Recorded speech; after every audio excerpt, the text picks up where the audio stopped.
ಹೀಗೆ ಏರ್ಪೋರ್ಟ್ನಲ್ಲಿ ಸಾಕಷ್ಟು ಜನ ಪರದಾಡ್ತಾ ಇದ್ದಾರೆ. ವಿಮಾನ ನಿಲ್ದಾಣದಲ್ಲಿ ಪ್ರಯಾಣಿಕರ ಆಕ್ರೋಶ ಕೂಡ ತೀವ್ರಗೊಳ್ತಾ ಇದೆ. ಟಿಕೆಟ್ ಕೌಂಟರ್ ಸಿಬ್ಬಂದಿ ಜೊತೆಗೆ ಪ್ರಯಾಣಿಕರು ವಾಗ್ವಾದ ಮಾಡ್ತಾ ಇದ್ದಾರೆ. ಪ್ರಯಾಣಕ್ಕೆ ಬೇರೆ ವ್ಯವಸ್ಥೆ ಮಾಡಿಕೊಡಿ ಅಂತ ಹೇಳಿ ಮಹಿಳೆಯೊಬ್ಬರು ಆಕ್ರೋಶವನ್ನು ವ್ಯಕ್ತಪಡಿಸಿದ್ದಾರೆ. ನೋಡಿ, ನನಗೆ 4 ವರ್ಷದ ಚಿಕ್ಕ ಮಗು ಇದೆ, ಅವನನ್ನು ಕರ್ಕೊಂಡು ನಾನು ಎಲ್ಲಿ ಹೋಗ್ಲಿ, ಈಗ ನನಗೆ ಬೇರೆ ವ್ಯವಸ್ಥೆ ಮಾಡಿಕೊಡಿ ಅಂತ ಹೇಳಿ ಆ ಮಹಿಳೆ ಇವತ್ತು ಚೀರಾಡಿದ್ರು.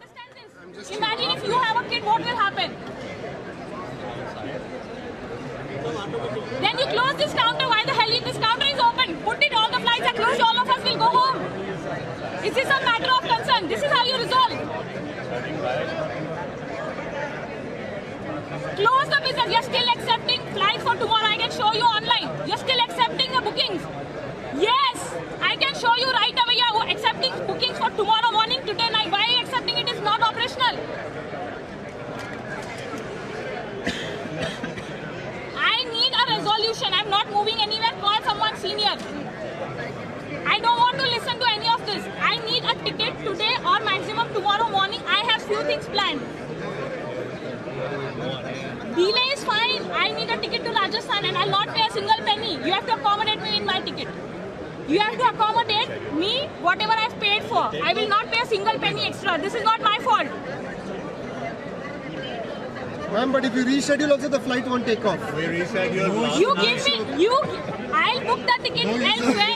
You refund the entire amount. That's the resolution I am expecting. And all of us are expecting the same thing.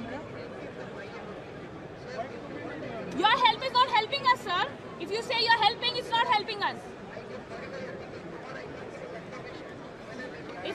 What is the chances, you tell me? If you modify, what's the timing? Tell me that.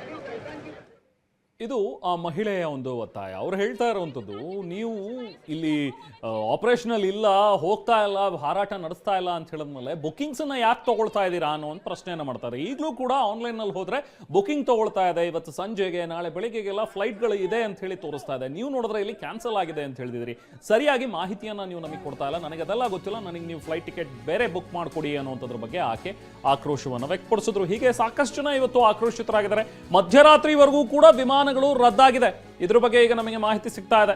Kempegowda airport ಆಡಳಿತ ಮಂಡಳಿಯೇ ಪ್ರಕಟಣೆ ಹೊರಡಿಸಿದೆ. ಈಗ ಮಧ್ಯರಾತ್ರಿ 12 ಗಂಟೆವರೆಗೂ ಕೂಡ ವಿಮಾನಗಳು ರದ್ದಾಗಿವೆ ಅನ್ನುವಂಥದ್ದನ್ನ ಹೇಳಿದ್ದಾರೆ. ದೆಹಲಿ ಮತ್ತು ಮುಂಬೈಗೆ ತೆರಳುವ ಇಂಡಿಗೋ ವಿಮಾನ ನಾಳೆ ಬರುವಂತೆ ಪ್ರಯಾಣಿಕರಿಗೆ ಆಡಳಿತ ಮಂಡಳಿ ಸೂಚನೆಯನ್ನ ಕೂಡ ಕೊಡ್ತಾ ಇದೆ. ನೋಡಿ, ಒಂದು ಪ್ರಯಾಣಿಕರ ಗಮನಕ್ಕೆ, ಇಂಡಿಗೋ ಮೂಲಕ ಪ್ರಯಾಣಿಸುತ್ತಿರುವ ಪ್ರಯಾಣಿಕರ ಗಮನಕ್ಕೆ ಅಂತ ಹೇಳಿ ಡಿಸೆಂಬರ್ 5 ಅಂದರೆ 20ನೇ ತಾರೀಕು ಡೇಟು.